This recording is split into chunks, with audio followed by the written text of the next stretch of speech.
mais j'ai 30 atubeli. Alors ce qui Sandra lina tubela lisumu mais j'ai na makambo ya Moïse mbia tubeli papa. Osoyoka atubeli nini abimana Moïse mbie. Papa wana na chepembeni. Si tu acceptes de comme j'ai ko tubela, pourquoi ne pas accepter Sandra lina? Donc rendez-vous ezoye kozala moto na moto. Ah, et talinzambe na mutu mutu azotubela. Kofi Olomide alobi malgré ba veille na bino, malgré ba prière na bino bozo lekisela bandimité na ba église. Nanu bozo ta solution mo côté na ba problème nyonso eleka na mboka. Soki tolobela kayote, tobanga kayote. Tobanga nde buzoba na yo. Adam et Ève na jardin d'Éden, babalana ki wapi? Ba pesa ki dote wapi? Yebisanga pareil Adam et Ève. Yebisanga dote ya Adam et Ève. Pour un musicien qui lui a détruit bateau. Allô, baba, église, c'est parce que oh, boni boye. Je ne peux pas citer son nom. Ton sitaka diable, ton sitaka koloye so yogi bien.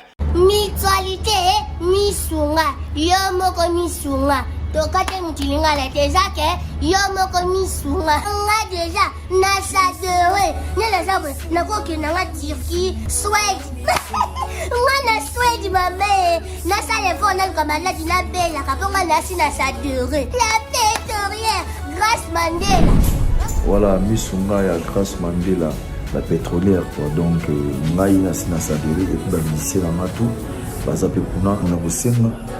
Bukende kuna parce que ngai mo nasi nasadere na ba ministère na ngai misunga ya Grâce Mandela la pétrolière. Misunga ezali mutuelle na biso ya santé. Ngai moko na ba ministère na nga toza déjà na katia misunga. Misunga ekopesa yo soin en cas de problème na mboka, so pe sengi bima libanda et bimisio kaka. Misunga ya mama Grâce Mandela. Bandeko, misunga ezali kokatela mutulinga la te. Ezali mutuelle de santé. Oyo epesameli na batu nyonso. Employé to non employé, mutu nyonso oyo akoki kaka ko contribuer na mbongo mukie na fin du mois po ete mokolo akobela misunga ezwa soin na ye na ba hôpitaux nyonso ya minene ya République démocratique du Congo. Soki maladi na yo bakoki ko traiter yango awa na Congo te, misunga akozwa charge na yo okende kozwa soin na bamboka lokola Afrique du Sud, Turquie, Suède, Russie, to Inde. Kala mingi te na bamboka misusu. Soki mutu oyo misunga ezwaki charge na ye pona basoin, nzambe akamati molimo na ye, misunga akosokipe na mort na corbillard. Ate bandeko bazali libanda bakoki ko adere bandeko na bango awa na Congo po ete bazwaka soin awa na mbongo bango bazali kofuta. Na misunga ta santé c'est ta vie. Okobebisa eloko ya munene likolo ya mutakala ya pamba monsieur Moïse. Est-ce que ozo se préparer pe pour kuna pe kofi pe atelemi yepe kuna eza osali na sanda kote yepe aleki kuna pe est-ce que okoka pena munoko po kofi aza mutambanga danger Papa ne ebisoke nana ta ya kosite mutu te pona na sele publicité. Eba tulokola ye nde bako bouger mundima yebi Yesu azolandela ekosala ye ni chaud ni froid akotika la kanenge moko. Ya solution ni na sa pesa. Ojoki tu ya kolanda parce que oza suivi. Na lobi na kosite yete. Pona na sa publicité na ye. Na boy. Dede ya solution ni na sa pesa.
novembre tala cadre kitoko oyo esengeli yo se détendre na ba weekend oyo yango oyo chez Jongade batieli bino bilubu ya kitoko, c'est-à-dire awa ambiance ezali kolala ya malonga na ndenge ya 2 fois te po bazali kotumba ntaba ya elengi makasi ngulu oyo kosepela nango pe poulet na ndenge ya 2 fois te ndenge kaka bozali komona ezali kotumbama na kwanga ya banteke pe ne eloko ya malili ekosala likambo na kati ya nzoto. Kasi chez Jongade ezali kofonga makaka chaque week-end, c'est-à-dire vendredi à partir ya 16h til 5h, samedi à partir ya 12h til 5h, pe dimanche de 12h à 3h du matin. Babosani binote tango oye chez Jongade okosepela parce que oza kolia ntaba, oza kolia ngulu, oza kolia poulet na miziki ya elengi. Lokola mokolo ya vendredi bobarna kozwa artiste lokola Suzuki Luzubu 4x4 ye muto banda kobeta. Pe mokolo ya samedi bokozwa les amis des amis bangonde bakosepelisa bino na bagurumba ya kitoko. Pe mokolo ya dimanche bokozwa Emile alias de Mingongo yende mutu abanda kobuka bino pandi na badansi ya elengi. Pona bino bato bozali na posa ya kofete anniversaire, mariage to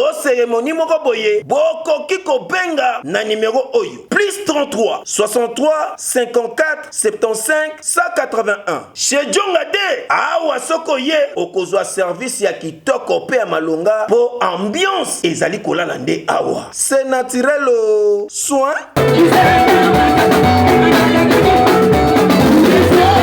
Voilà, merci beaucoup. Bana poto bandeko bolanda biso partout à travers le monde. Vraiment fimbu na fimbu balobi moto epelaka likolo moto. Lelo tozongi lisusu na église ya prophète Emmanuel Dodi bana poto bozo benga ebele.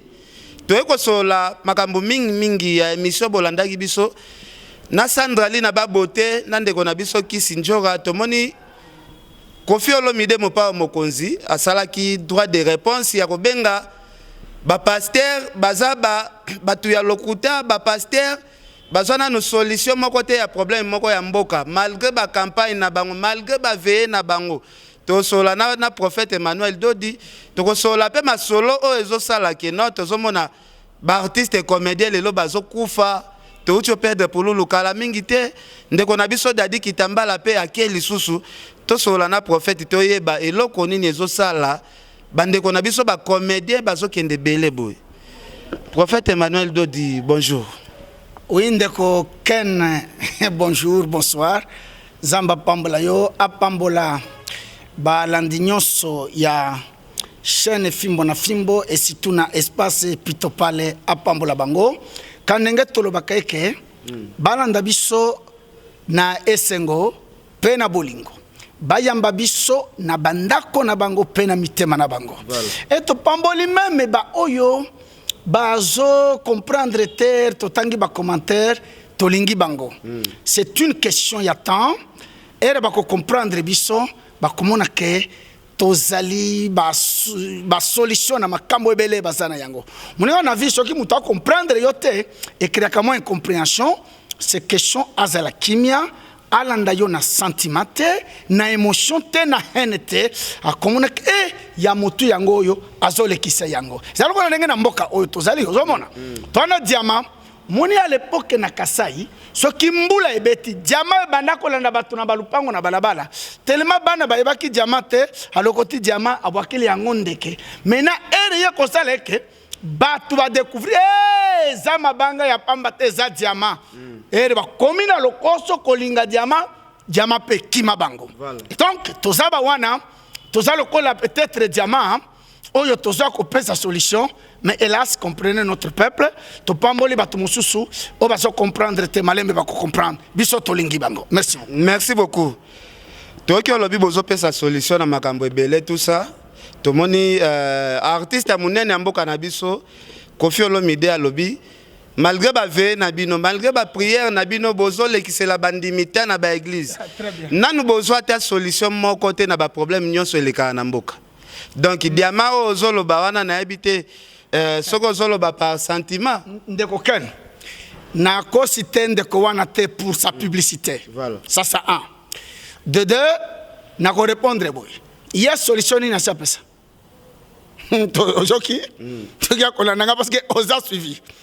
na lobi na kosite yete pona na sara publicité na ye na boy tede ye solution nini asi apesa 3 oye bisa ye soki abengi yo soki alandi ngabo ya oye bisa ye lingomba eye kopesa batu bilamba na mbongo te lingomba eye komema batu na lola solution ya liboso tosi topesi mangomba ebongolisi batu mitema ebele ozoka bien hein na bamboka lokola biso ekonomi ezali ya kobukana olie batu boye mutu ayoki liloba ataleli nzambe tobongolisi batu mitema epi batu bazokende lola tandis que ye abuki nde batu il n'a pas solution il y a koloba na ba pasteur hein ce que kutana ye bisa ye bon je pense que alors aseka zalaki na raison lobi boko ko répondre été kombo na ye na munoko na bino ba pasteur ezalaka kilo mais que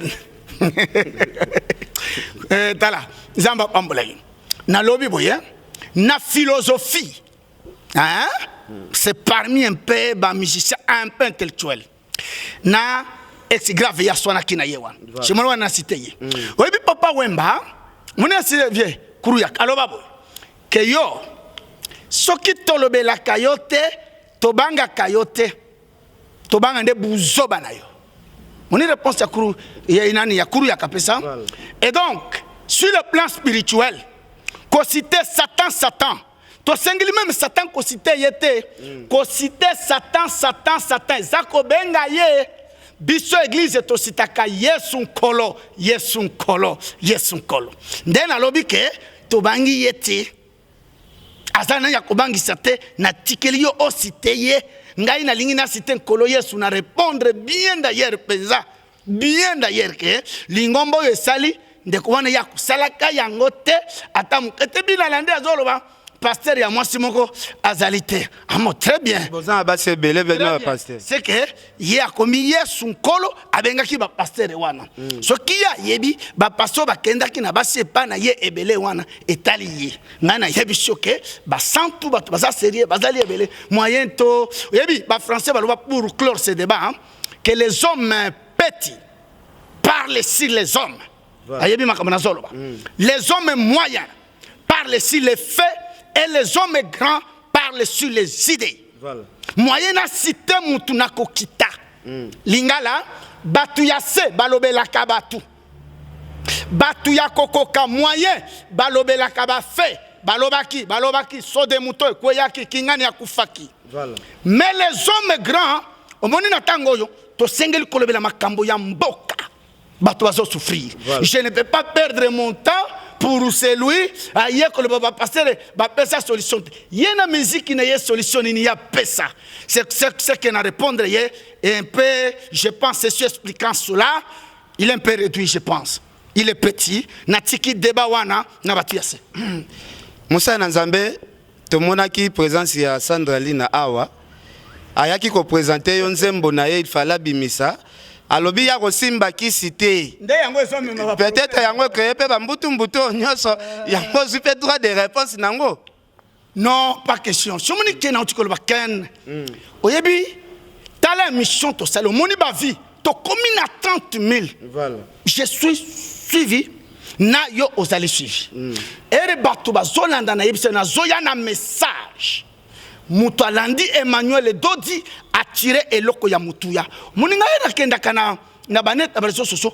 na landa ya mutuya voilà parce que objectif ya banet ezali information ba recherche biloko ya pamba te non c'est pour vous dire que ndeko ayaki na yebisa yo ke ndenge ba konsiba yaka yo mona bango to yebani na yo libanda nazali fréquenter bazaba ame Sandraline azali ame abika oyo soki ye ndenga azalaki na yeba potana na nyonso eleka amoni awa si le monsieur là il se reproche de quelque chose vraiment débat wana so talangate batu bazozela Emmanuel Dodi ebi to sali na yo émission elekaki batu babengi dans 4 je cite tel que Mama Béana na Londres frère John na Londres bazui miracle balanda kingai moni eza jeté na ye pona na pesa solution na bato bazo souffrir bazo zela Emmanuel Dodi va dire quoi maman koza pété ko changer te landa ba témoignage les cas tout à l'heure voilà le qu'on a yeli que de perdre un temps pour un musicien qui lui a détruit bato allo baba église ba oh boni boye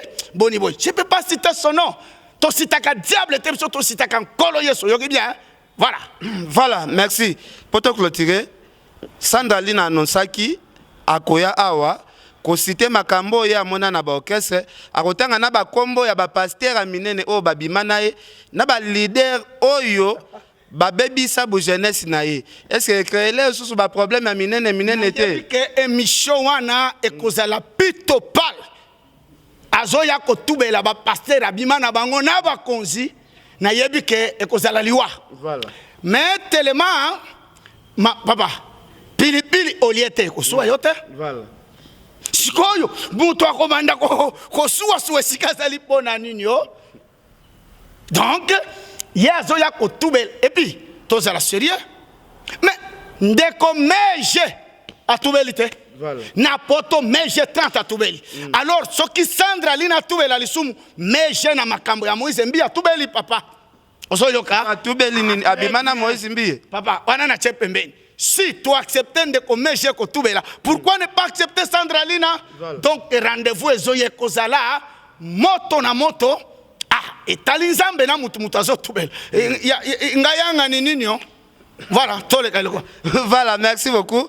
Alors, moi, c'est Nzambe Tomoni pe bande konabiso, ba artiste et comédien, ba comme bazoti kabiso. Tomoni de liwa elandani to chole la pululu kala mingi te. Ndeko nabiso dadi kitambala pe yeyo. Qu'est-ce qu'on a me repose en pratique et biso lobby. Bozolo banini na makambo ezokomela ba artiste et comédien. Oui, ndeko kan naza responsable. Naboyi débat ya haine. Ya lukuta, ya kobakisa ko sauter na occasion. Ça c'est pas Emmanuel Dodi. Voilà. Premièrement liwa aza mokolo nganga kosaka. Liwa za mokolo nganga kosaka. Très bien. Même ba passer to kufaka. Zoka? Voilà. Même ba sango ba kufaka. Même papa wa Roma kufaka.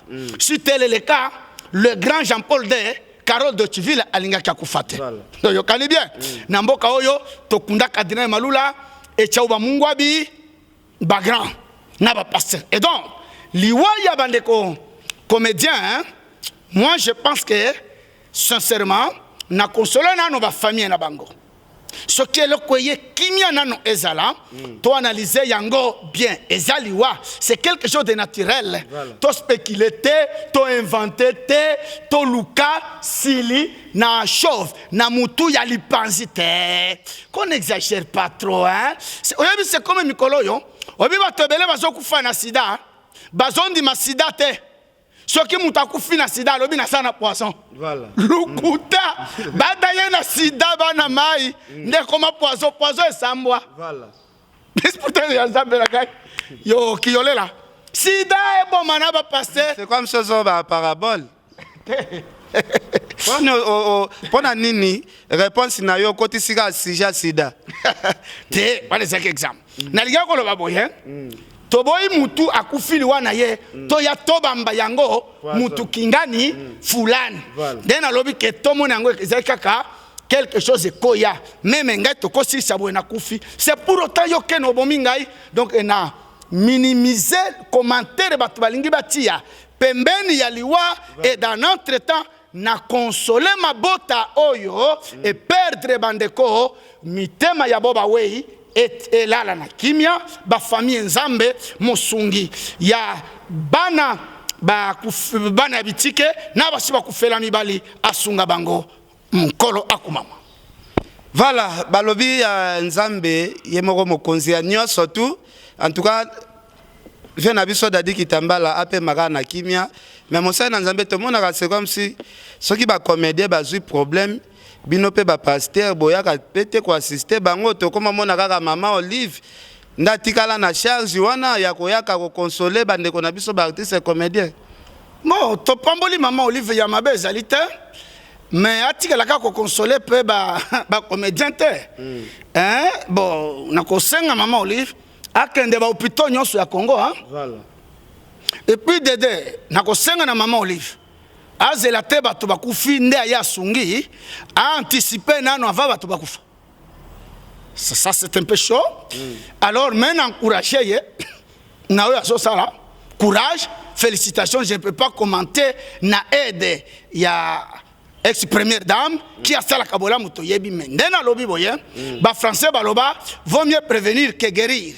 Et cause à la bien avant que bato na bakufa ye mama akeya sungi bazobela babiki papa parce que soki to bana ko soa mutaku mama ye moi je pense que tozela kama tanga ndena ya na camion ya basoso zamba pambo la mama na biso kolo akuma na boy commentaire ni côté moko lobi ata la rapé bateau bazana kacha ba hôpital mais au développer on bien penat makasité aken on a lobby na sina lobby to le kawa. Voilà, merci beaucoup. Alors tout le monde a ba témoignage belé batu ba ka ko témoigner awa to ko zo mwata ya ko landa quelques témoignages azolo bana bana kini nyonso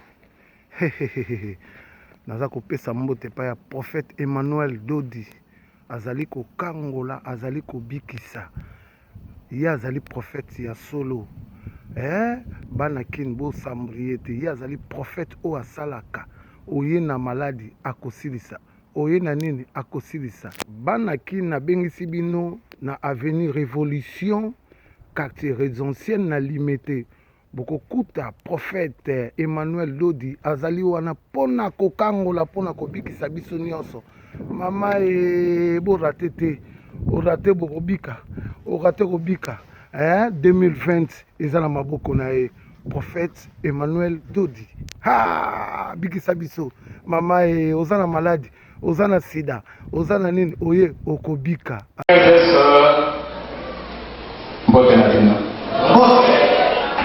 Voilà un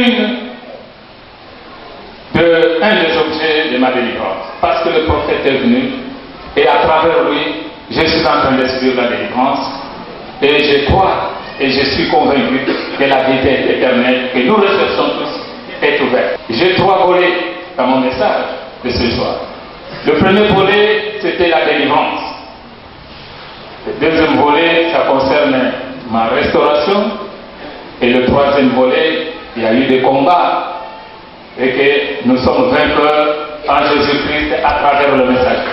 Nauti Nalibota Oyo Batobaye Nzambete. Bien, ce qui est le plus intéressant ici, pendant 15 ans, j'étais membre de la Rose-Croix à Morgue. J'ai des anciens qui m'ont connu, ceux qui étaient à Bilandos, ici, première rue. J'ai fait beaucoup d'exploits, beaucoup de miracles. Les gens croyaient que nous on priait toujours au Maître Jésus. Et on était convaincus que c'est ça la vraie voie. Et que nous sommes sûrs d'aller au ciel. Dans ce monde-là aussi, vous priez Maître Jésus. Maître Jésus. Vous voyez pourquoi je vous dis qu'il ne faut pas prier au nom de Jésus? Parce que dans ce monde-là aussi, on se prie. Que Dieu bénisse le prophète. Et nous sommes sûrs que là, c'est le ciel. Bon, je ne vais pas entrer dans les détails. Mais ce qui est terrible pour moi, là, avant d'arriver de la fenêtre, c'était l'occasion pour moi d'entrer dans le temple, 10e degré du temple, pour devenir Illuminati. Donc les Illuminati, ce sont ceux qui contrôlent la terre. Donc au niveau cosmique, ce sont ces gens-là qui dirigent tous ces chefs d'État. Donc moi aussi, j'allais devenir chef d'État de ce pays. Je voyais en cela que je vais diriger le Congo. Alors tout ça, c'était l'esprit de l'ennemi qui me montrait toujours ce que je vais être. Ah ouais, c'était à cette époque-là, je pensais que je vais diriger. C'était l'illusion. Je peux vous dire que l'ennemi trompe. Il est mensonger. C'était menteur. Il était menteur. Il va vous donner des messages, des faux messages, qui ne feront même pas de vous ce que vous serez. Effectivement, c'est à ce moment que la fin n'a pas arrivé, et je ne suis plus entré dans les temples, dans le 10e, dans le cercle des Illuminati, où je devais signer le pacte. Mais je suis tombé malade. Pendant une année, et là, les gens mouraient chaque jour. 15 morts, 20 morts par jour. Nous étions 49 000, il y avait plus de 25 000 morts. Alors, moi, je ne mourrais pas, mais j'étais resté, j'ai pesé 35 kilos. Moi qui pesais 75 kilos avant d'entrer à Quito. Mais je ne mourrais pas. Vous ne savez pas, j'ai souffert de quoi. Par la grâce de Dieu, j'étais délivré pour la première fois à Quito, parce que Dieu m'aime. Ce qui fait qu'après cela, je me retrouve au Kasaï, où je dois diriger la guerre, les opérations Kasaï, où je vais croiser ma très chère bien-aimée épouse. Et quand je suis avec elle, je suis allé directement doter, elle était vierge, en 6e des humanités. J'ai doté directement et elle était mienne. Effectivement, de la Kamina, je connais la chute. Parce que je ne suis plus dans leur camp. Ils sont fâchés. Les maîtres chefs commencent à me taquiner parce que je ne suis plus en contact avec eux. Je ne veux plus. Les maîtres ne veulent plus. Ils sont mécontents. Et je commence à fréquenter des églises, des différentes églises. Et c'est ça, la lecture spirituelle commence pour moi à la recherche de la délivrance. Donc, on a évolué, c'est vrai, dans les cas qui n'ont pas église, c'est dingue. Très bien. N'a pas tant de mais plus de 20 églises à ma maître, malgré que on a des changements d'athée. Jusqu'au jour où papa n'a pas azoté, n'a eu aucune mutation délivrée par géant, à esprit n'a pas. Alors, ça m'a quitté. Voilà là où je peux voir la délivrance. Parce que Paolo a empêché la sacerdoce qui est encore là, qui m'a reçu. Il dit non, il faut voir papa. Et le lendemain que je suis arrivé, papa m'a reçu, il m'a dit, je vais expliquer tous mes problèmes. Je n'ai rien caché. Il dit, papa, Nassim Babilo, ne communique pour les filles n'engager le pouvoir. Il dit, c'est un alors papa m'a dit, Zalakaka, et chaque jour, papa me donnait l'argent pour me répondre. Pendant au moins une année. Namona nano pasteur moko ya kutetina na église. Oyo atakoyoka mawa na mandini na bato bazokanza. Donc tozala ipambole oyamba papa pasteur. Alors si papa eko visite kana ndako. Wana na mosala. Papa yeka nenga na kana na kwa jour tozala kana délivrance. Alata ka chemise na pantalon simple. Aleka ka tout na chambre. Na salon de l'église na madame. Directement na chambre. Parce que j'ai la parole. Alors il dit, mais papa comme ça, il s'en a maman de Zikou. Que des pour le secret avant de tomber la coronare. Avant de répéter, maman bibi avec le son d'Akoba, Fanta, Nalibanda. Ngana côté na chambre na la papa. Ah, mais comment tu as marqué wa? Abîmé wa? On a pas faire. Alors, na tout na pour.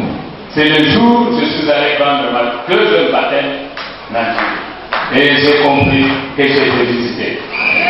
Et le lendemain, ça n'a pas fait une semaine, la mise en place est sortie. J'étais nommé directeur chargé de commandement général du lancement de ma territoire.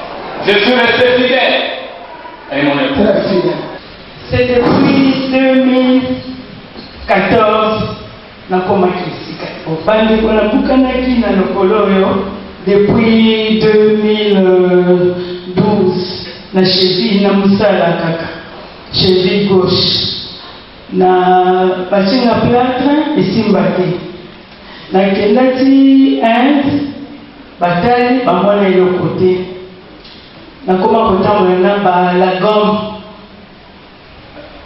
jour tokutani na papa Emmanuel, na expliqué problème na ngai atalinga alobi non zala Kenya dans un mois komona makambo nyonso possible sans vous mentir nzambe bayebaka ye na ntango ya pasi na pamba boye moto akoyeba nzambe te parce que natangolaki na lipapa nazalaki moto akotambola na lipapa te nakomokima mosala nazotala na kolata nini nakoma neti moto alati te donc bizarre parce que je portais les babouches.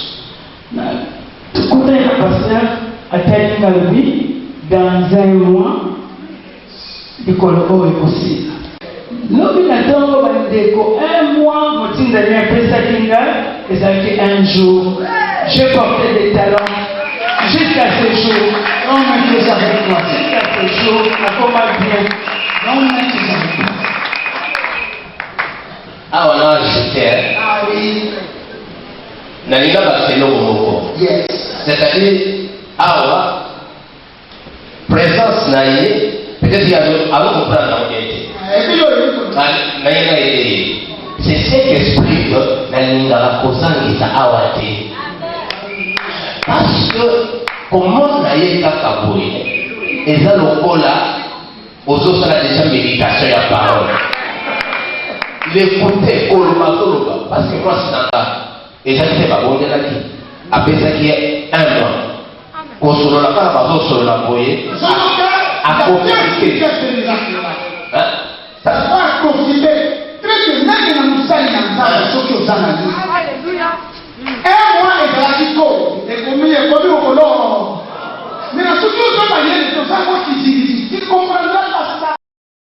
Ngaï Christophe Kaniki. Je suis venu ici à cause de la maladie. Si ce n'était pas la maladie, on n'allait pas se connaître. On a fait qu'elle départ pendant 20 ans. Église, 20 ans. Vous savez combien? 20 ans.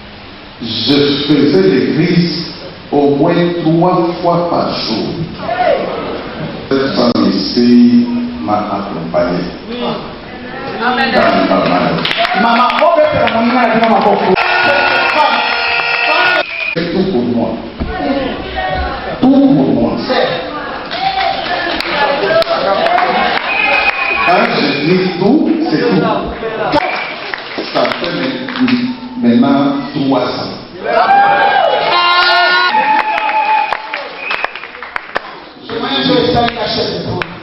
J'ai conduit seul la voiture. Seul. J'avais des choses qui étaient collées à moi. J'étais impudique. Suivi cet enseignement-là, j'ai pris une décision de ne rester qu'avec ma femme. J'ai abandonné la bière, ça fait 3 ans. À la maison, chez moi. J'ai donné la bière aux gens. Mais depuis que je suis dans ce message, je ne donnais pas. Je suis laissé à le Seigneur. Je me suis dit, Ephésiens 1, 12 à 14. Je me suis dit, tout ce que vous cherchez, vous les recevez après votre. Je me suis dit, je reste ici cherchant ma délivrance. Quand ma délivrance a pris fin, le reste automatique.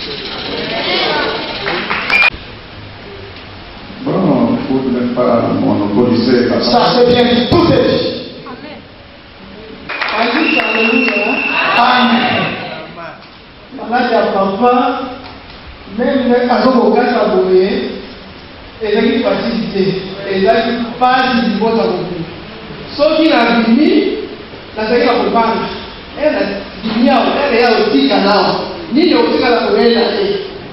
Même bana mpe basi bayebaki. Soki kasi asali crise, bango bakangika baporte, bakotika kokoni, mpe babenga na telefone, mama zonga noki, papa asali crise awo, sala noki, papa asala noki. Nga kosa makelele te, bino moka, kopeka ni mutu moko te, bino moka. Bana mpe basalelaki aliva prière kaka. Na bi nyonso akokuyaki papa asala noki. Ezalaki pasi mingi mpona biso, kasi na prière ya papa, toyaki awa nasi papa ke okosalaka crise mbala moko seveli na bino mobimba kaka ndenge alobaki ndenge ekobisami papa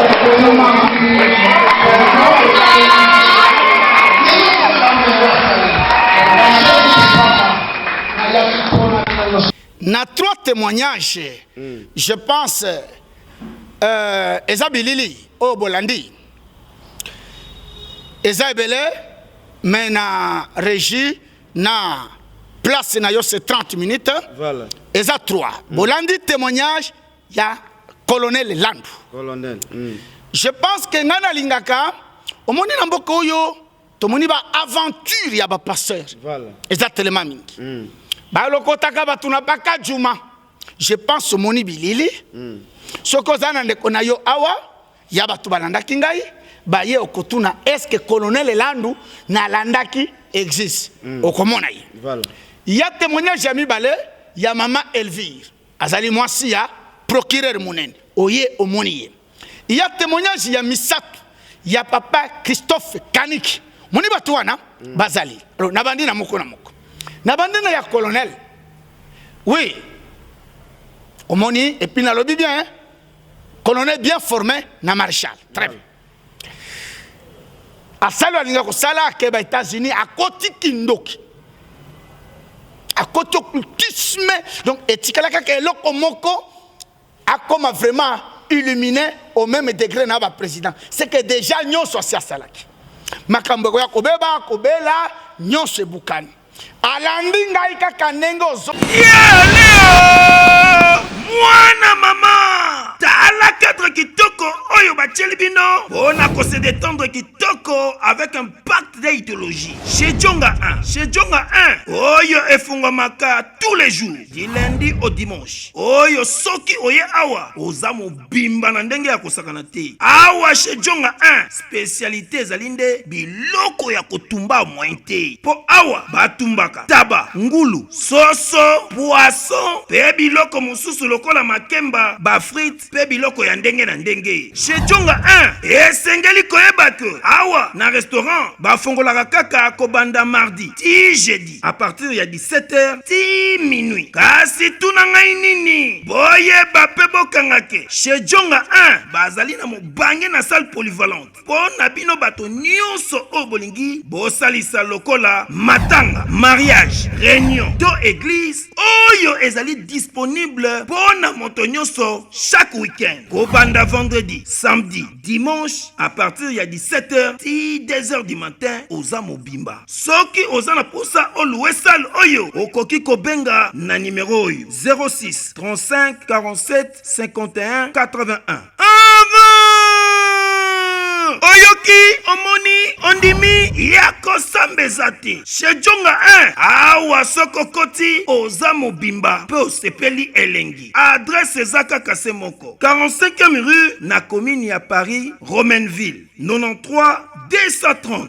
Chez Djonga 1 nyonso ezali naturel soin bandimi tozala na katikati batu ya hene nyonso baza contre Moïse. Est-ce que na Bible, moi si ya Botifé, ayaki na preuve te, Joseph wakenda ki prison te, ono ya preuve moko que a viola ki moi si ya Botifé, n'est-ce pas na Bible? Voilà. Donc ba preuve nyonso ba ko présenter bis. Moïse mutakala e koningisa biso te.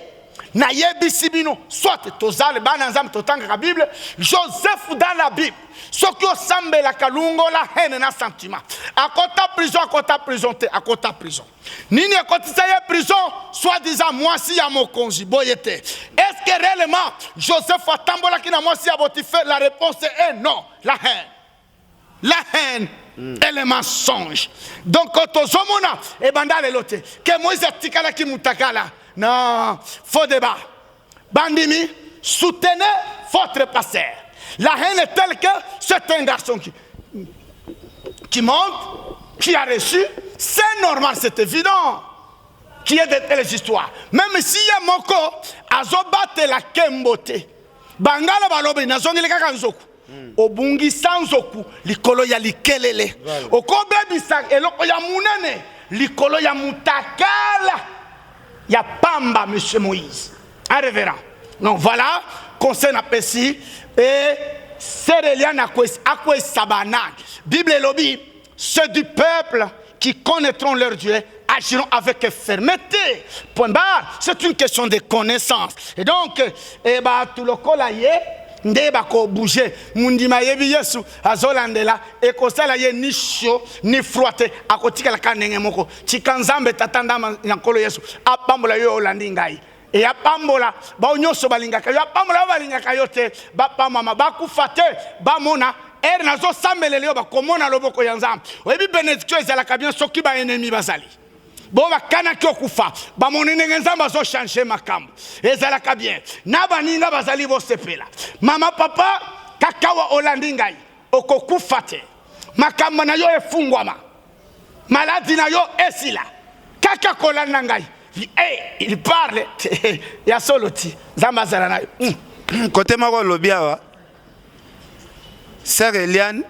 abimana mibali ebele koma betise te kaka na Moïse Mbiye c'est que ça m'a ba intérêt ken na boy na sina répondre na lobi boye ye Eliane abimaki na mibali mosusu bakabwana ki basamba kite boni ya Moïse nde bazo samba osoka nanga chenanga te azalaki na mibali mosusu balalani babalulani masoko na mabel mais Eliane apporta zobanga bakombo ngote papa libele Nzamba kelango te ye moko Nzambe nda sala masoko Nzamba pesa biso masoko te apesa biso ye moko mais batu bayoka soni ya prononcer yango olobi bien batu bayoka soni ngana Nzamba to wana te ngana lobi oye zoya na lika makamnenge ça c'est pas mon problème na lobi yes sir one abandana Moïse te bakabona kina mibali wana pona nini ba avocat ba yaki to samba boyete boni ya Moïse to samba na lingi bo répondre nga point ba oyibe ba kosaki yawa ba botana Moïse mwana azana États-Unis ye moko ser Eliane lobi lukuta na botana Moïse te batu ya lukuta boye mena si ya mwana eza ya lukuta même oyebi en droit la fraude de Coronto hein voilà.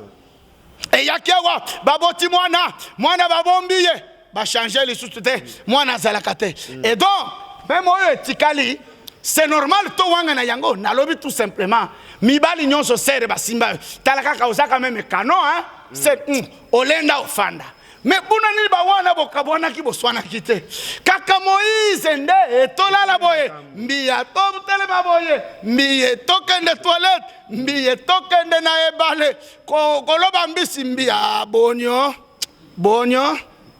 voilà merci tokomi na biso na suka merci à procureur Raphaël ozolanda biso mosali na Nzambe tokomi na suka mais o annoncer na émission na biso ke non Sandraline Nenga Lobaki a bimisa ba vérité nyo surtout mais est-ce que ozo se préparer pe pour kuna pe kofi pe a telemi yepe kuna eza osali na Sandra koto yepe aleki kuna pe est-ce que okoka pena munoko po konfiaza mutambanga danger papa ne ebisoke nana taya kosite mutute pona na sele publicité ngai batu nyonso basengeli koya batubeli si se reproche de lier mutwana ozo cité na tuko lobeke na français balobi les hommes petits parlent sur les hommes moyens parlent sur les faits et les hommes grands parlent discute sur les idées.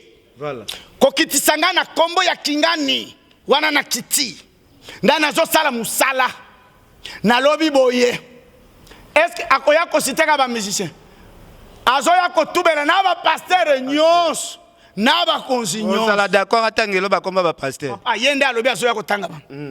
Ngate? Yende azotanga. Et puis Dieu va le protéger. Ken yonengo moninga ngana banga mutu talanga 3 fois te ken tala bien te talanga bien te jete ngana sala musala na Nzambe mutu nyonso même yo il faut tubela masomo voilà osoka bien mutu nyonso aya tubeli chele aya tubeli kuluna aya tubeli ministre aya tubeli musala na ngai yango wa point barre qu'est-ce que moi j'ai fait est-ce que ya aya ko lobake nazo ya ko tubela pona kingani azo kotube azo attaquer ba pasteur s'il arrivait que ngana tambola ki na sere wa ngapa na sambote pour vous appeler sa preuve si otobanga ni So ye musicien ozo cité wa azo banga nini akende ko répondre azo kitate omoninga aloba ke ba pasteur ba ko répondre tala vie wemba kuru ya kaloba to banga kayote to banga buzo bate ngana ko cité mutu te c'est trop primaire batu ba benga ki droit de réponse ya ki ozaki pe ba coup de fil ya batu papa na mona émission écartonné lokola wana tete kende nano esalise tomi déjà na 30 000 et quelques vités. Bon, ngai na sepeli na bato babengi ngai babika na so sambele la bato azu miracle na bikamwa. Ndebo na sepeli na bango bako finga pe c'est leur droit baza ba congolais na ba sentiment. Mais plus si j'avance, plus si bato ba comprendre ngake na yena makambo ya sika. Parce que spécialité na ngai omoni ba témoignage eleki. Miracle ni nezo sala bongo. Nazana spécialité babenga kana mboka oyo l'homme déjà est des êtres. Osomona soki osambeli ngai nazana grâce onzamba pesinga ngai na délivraka koko selanga likambo te zolanga parce que zolanga na hene moko boye zambe na délivraka Bible lobi que les chevaux sont équipés pour la bataille mais la délivrance appartient à l'Éternel et donc nazali na grâce ya délivrance ya ba géant na ba être ba géant na français lingala bingambe ba être batukati ya mutu nde spécialité na ngai soki malade na yo ezali ya démon problème te même pasteur nyonso akosala yango mais soki comme ya ba jana ya ba être ma présence s'impose et s'invite de grâce na zu yango c'est rien que ça et donc na banga mutu papa ngai na banga kaka nzambe na banga kaka nzambe il faut batu babika ba menace à Wenze ya balabala avec un politicien un musicien parce que mutoya ki kotubela wana jeté wana blague dans la conclusion ezaka kake non ndenge balobi bino basali ya nzambe bozwana no solution ya eloko te ndenge tomona makambo eleka na mboka na sepeli olobi solution liboso tozwakeza ko bongolisa batu mitema papa elikuwana na telemelaka ba pasteur na pambole bino to sali musala batu ba bongoli mitema bozomona wana te bozomona kaka mwa eloko moko boyende bosote nango ba pasteur basali c'est quelle analyse c'est quelle logique monsieur nyos ya minya munene tozo sala boboyi boke ko sote na batu moko balalaki ba milongole si ba trompe oya zala je suis venu sauver les âmes muto azo sauver maternité na ye boni boye oyo ba passer to José Nzita Yemba bondi makampe yeswazan sambe bakuluna babongola mitema bandumba babongola mitema na mboka oyo boni église salimi et toza fier na olingomba esali batu babongola mitema bajamba batika bandumba batika comment botiki règle bokei na exception. Hein? Dans chaque règle, l'exception ne manque pas. C'est normal qu'un pasteur appelle sa mutuzemi. C'est pour autant que j'étais anathème dans l'ingomba. C'est normal. Pasteur abali moi si ta tiezem. Papa, na tunio, Adam et Ève na jardin d'Éden, babalana ki wapi? Ba pesa ki dote wapi? Yebisanga pareil Adam et Ève. Yebisanga dote ya Adam et Ève. Kuna ye adake ndaki na dot basali mariage coutumier bakei civil bakei na église soko pesinga verset wana mais bible yebisi biso kaka toye komona Adam et Ève baboti kaena Abel voilà OK réponse na plus merci pour toute cette émission est-ce que message à ceux qui ezali na moni ba landa biso na Gombe et pas magistrat Raphaël na invité est-ce que message à ceux qui ezali oui. Zamba Pambola, ce monsieur-là, cet homme-là, Raphaël, Nabandi Mignonso, ce sont mes compagnons. Yesu alobibino bonyoka minanga, bokorenye nanga. Message à Souka, Ezeli à Koloba, chaque semaine, vraiment, nazana bino na ken. Voilà. Chaque semaine, nazoya na message. Bomonique nazo posenga ba question ya biloka mokili ngana na message nazoye soki monika que Emmanuel dodi pas yebake il amène un message. La Bible dit heureux les pieds de ceux qui annoncent la paix, oui, qui met ensemble ezala na bino to tombeli bino chance te nzamba za ya chance te totombeli bino mapamboli nzamba pambola bino na bana na mabota na bino amen. Merci beaucoup.